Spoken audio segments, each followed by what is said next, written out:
Apa hukumnya suami menyembunyikan uang gajinya?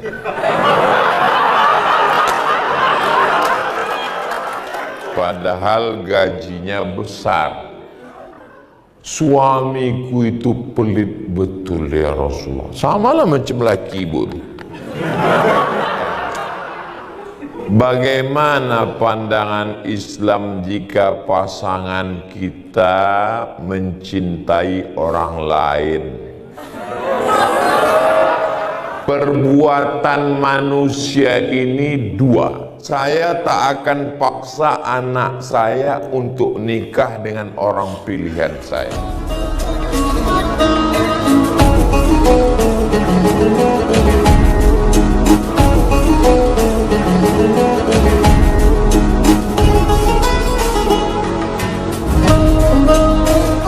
Apa hukumnya suami menyembunyikan uang gajinya?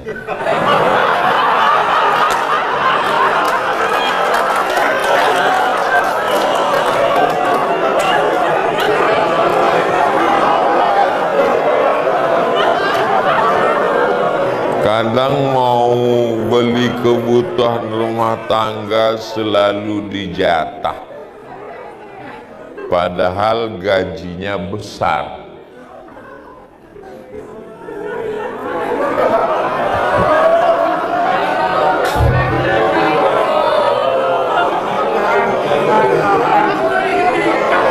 Ini pertanyaan ini datang dari pemain naturalisasi. Tak ada orang BPJS Ketenagakerjaan. Ini titipan dari tetangganya.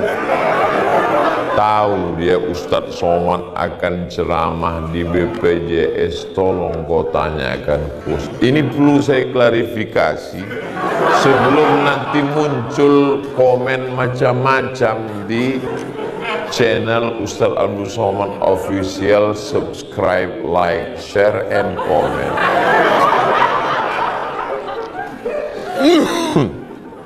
Ibu punya 5 hak terhadap bapak. Yang 5 hak ibu, hak itu milik ibu. Kalau tak dikasihnya dosa besar mereka. Dan 5 ini merupakan kewajiban bapak. Yang pertama, makan. Itu kan terjemahan Inggrisnya itu. Itu terjemahan Inggrisnya. Kalau Tuhan pergi ke Makkah, jangan lupa membawa kubis. Sudah lama Abdul Somad ceramah, baru di BPJS lah ada terjemahan Inggris.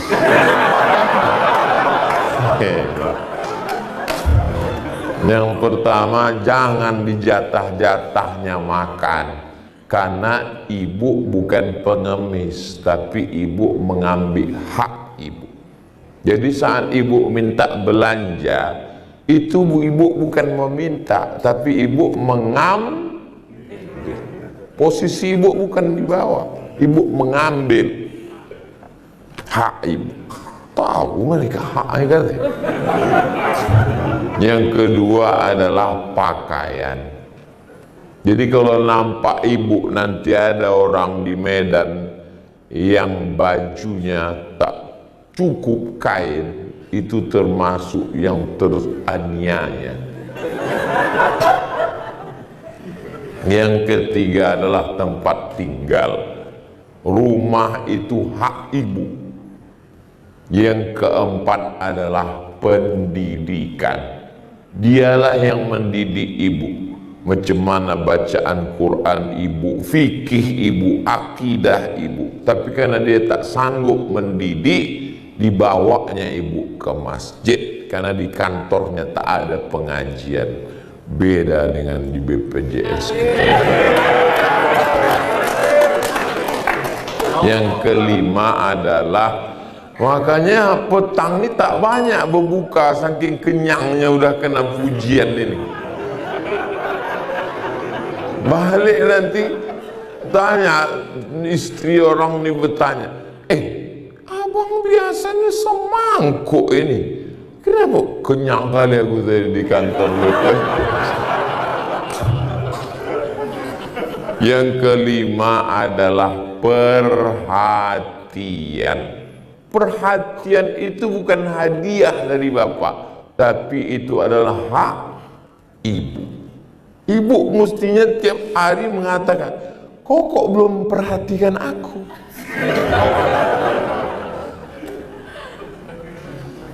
Datanglah seorang perempuan namanya Hindun. Waktu Nabi sedang duduk di atas bukit Sofa tahun ke-8 Hijrah, waktu Nabi membebaskan kota Makkah, datang Hindun. Ya Rasulullah, ya, inna Aba Sufyan rajulun syahih. Nama lakinya Abu Sufyan. Suamiku itu pelit betul ya Rasulullah. Sama lah macam laki ibu ni.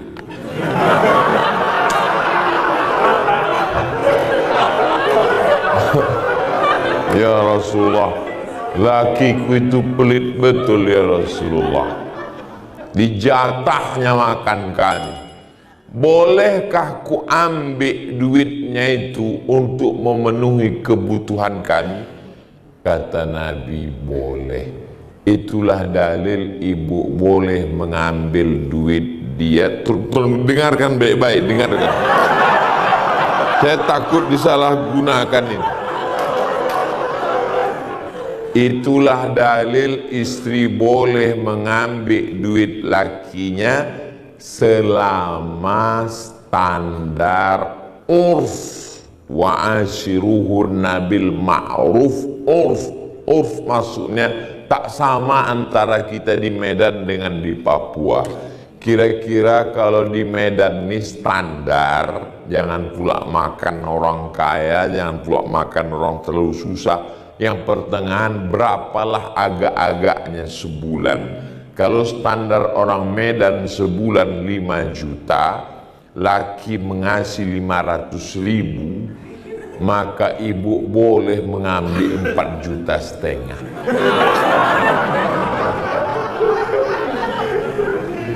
Ku tengok makin cerah wajah orang.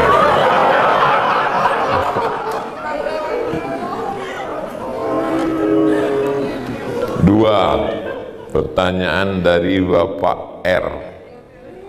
Bagaimana pandangan Islam jika pasangan kita mencintai orang lain dan orang tersebut begitu juga kebalikannya? Perbuatan manusia ini dua. Ada namanya ikhtiariyah, pilihan. Ada namanya ijbariyah, keterpaksaan. Saya lahir sebagai orang Sumatera Utara, lahir di Kabupaten Asahan, Desa Silau Laut, Kecamatan Silau Laut, Kabupaten Asahan, Sumatera Utara. Itu pilihan atau keterpaksaan? Keterpaksaan, bukan pilihan. Kalaulah pilihan, datang malaikat, kau mau lahir di Amsterdam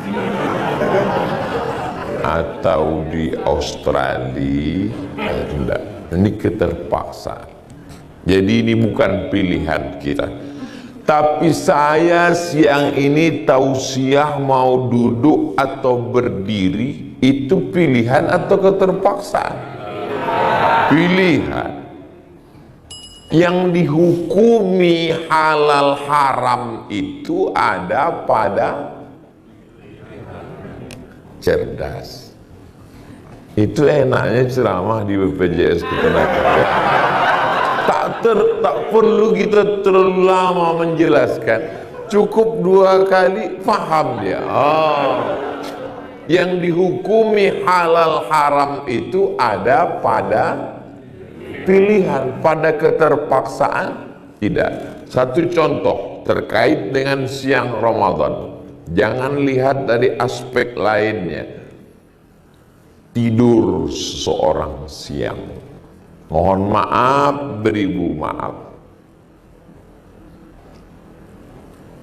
keluar sperma, batalkah puasanya? Tidak, karena bukan pilihan dia. Ketika pilihan baru batal, kalau tidak pilihan tidak batal. Nah, sekarang pertanyaan, jatuh cinta kepada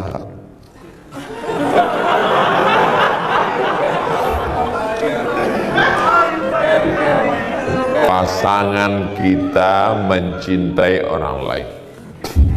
Ibu acara bukber, buka bersama, reuni SMA. Pas sedang mau menyendok kolak tadi, nampaklah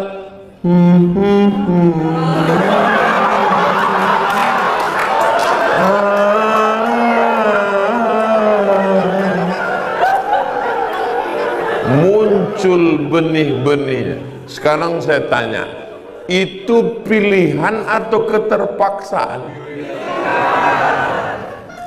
Keterpaksaan. Di situ orang BPJS salah. Jatuh cinta itu keterpaksa. Bahwa ibu ketemu lagi dengan mantan SMA lalu muncul benihnya, keterpaksaan. Tapi meminta nomornya dan berkirim kabar, pilihan.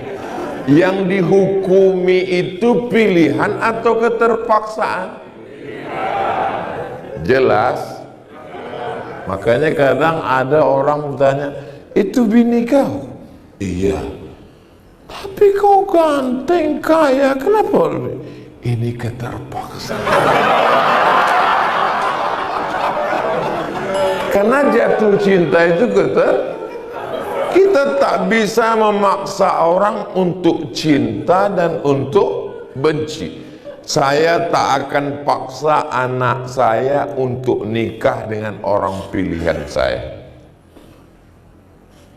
Begitu juga dengan keponakan saya. Saya akan tanya dia, kau suka sama siapa? Asal jangan kau buat dosa, akan kunikahkan engkau. Karena cinta tak dapat dibeli dengan uang. Saya ini orang tua yang romantis. Tapi ketika pada pilihan, mulai tukar cerita, mulai WA, mulai kirim voicemail, itu lagi kau. Iya, kering kali. Kok naikkah kau sama dia? Baguslah sama abang lagi. Tapi abang udah berbini, hati abang tetap hampa deh. Hati-hati mana yang keterpaksaan, mana yang pilihan. Kau kenapa WA sama dia? Kata bapak cemburu. Dia, bang, kawan aku sekolah udah macam abang aku kan tak punya abang laki-laki. Berawal dari macam, berakhir dengan macam-macam. Waspadalah. Kalau grup WhatsApp reuni SMP SMA itu mengajak kepada kebaikan, teruskanlah. Tapi kalau hanya buat dosa, hati-hati. Makanya kalau mau reuni, bapak ikut. Ibu reuni, babang ikut. Tanyanya, kenapa anjing herder kau bawa? Hati-hati. Ini zaman luar biasa. Kalau zaman dulu rumah orang rumah tinggi, bersekat-sekat papan. Kalau mau tahu laki-laki datang, ditusuknya lidi. Itu kalau ada lidi naik, itu miss call itu. Zaman dulu begitulah susahnya laki-laki mau kenal perempuan. Zaman sekarang cukup cari namanya di FB, ya, enter, tengok foto dia muncul, tanya, hai,